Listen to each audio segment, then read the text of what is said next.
フレクトシールドグラウンドクロ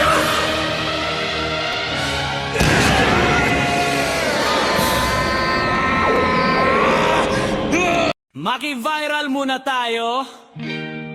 People of the Philippines, make some noise!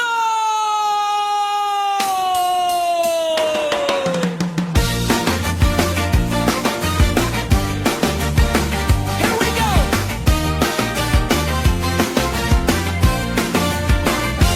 Makinig kayo, mga sentensyador sa SOCMED ang lilinis nyo. Mga cute ang ina nyo. Kung makahusga kayo, parang banal kayo. Para kayong santong banal na aso at santong kabayo. Cute ang ina nyo, mga putong ina mo. Wala kayong pake sa buhay ng iba. Cute ang ina nyo, mga putong ina mo. Wala kayong pake sa buhay ng iba. Anong pakialam ninyo kung nagbimbangan na nagmamahalan? Buhay nila yan, mga putong inamoy. Wala kayong pake ang nagkakamali, lalo na at kabataan dapat ay pagsabihan. Hindi yung husgahan, daigin nyo ba ang Diyos na nasa luklukan? Ang ina nyo, mga putong inamoy. Wala kayong pake sa buhay ng iba. Ang ina nyo, mga putong inamoy. Wala kayong pake sa buhay ng iba. Ito ang real talk, tanginumin nyo. Husga kayo ng husga na parang mga eskriba. Pero ang totoo, gusto nyo rin makita ang ginagawa nila. Gusto nyo makita mga ginagawa nila habang kayo nagsasalsa. Cute ang ina nyo, mga putong inamoy. Wala kayong pake sa buhay ng iba. Cute ang ina nyo, mga putong inamoy. Wala kayong pake sa buhay ng iba.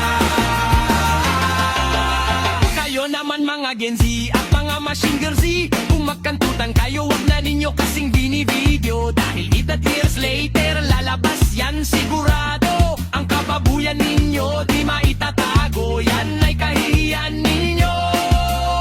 Pag nag-viral ang video nyo, sabay hingi ng respeto. Mga cute ang ina nyo.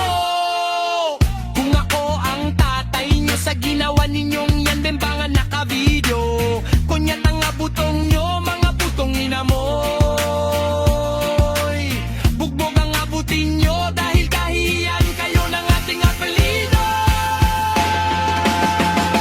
Cute ang ina nyo, mga putong ina mo. Wala kayong pake sa buhay ng iba. Cute ang ina nyo, mga putong ina mo. Wala kayong pake sa buhay ng iba. Mga cute ang ina nyo. Putong ina mo'y kayo. Wala kayong pake sa buhay ng iba. Ang inumin nyo.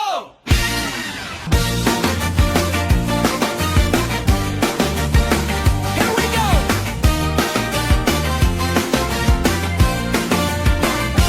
Makinig kayo, mga sentensyador sa SOCMED ang lilinis nyo. Mga cute ang ina nyo. Kung makahusga kayo, parang banal kayo. Para kayong santong banal na aso at santong kabayo. Cute ang ina nyo, mga putong ina mo.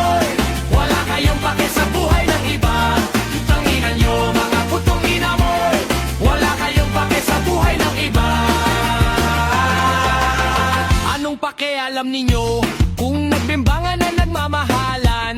Buhay nila yan, mga putong inamoy.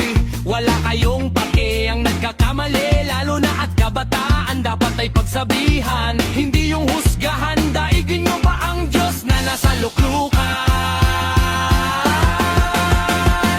Ang ina nyo, mga putong inamoy. Wala kayong pake sa buhay ng iba. Ang ina nyo, mga putong inamoy. Wala kayong pake sa buhay ng iba.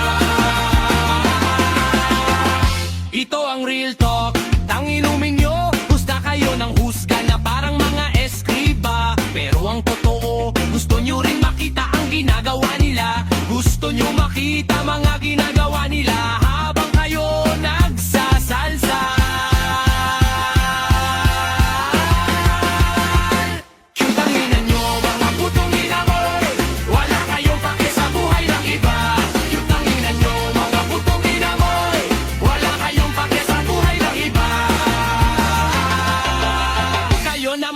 Gen Z at mga Machine Girl Z. Kung magkantutan kayo, wag na ninyo kasing binivideo. Dahil 8 years later, lalabas yan sigurado. Ang kababuyan ninyo, di maitatago. Yan ay kahihiyan ninyo. Pag nag-viral ang video nyo, sabay hingi ng respeto. Mga cute ang ina nyo. Kung ako ang tatay nyo, sa ginawa ninyong yan, bembangan naka-video. Kunyat ang abutong nyo, mga putong ina mo'y bugbog ang abutin nyo, dahil kahihiyan kayo ng ating apelido. Cute ang ina nyo, mga putong ina mo'y wala kayong pake sa buhay ng iba. Cute ang ina nyo, mga putong ina mo'y wala kayong pake sa buhay ng iba. Mga cute ang ina nyo, putong ina mo'y kayo, wala kayong pake sa buhay ng iba. Ang inumin nyo! Maki-viral muna tayo. People of the Philippines, make some noise!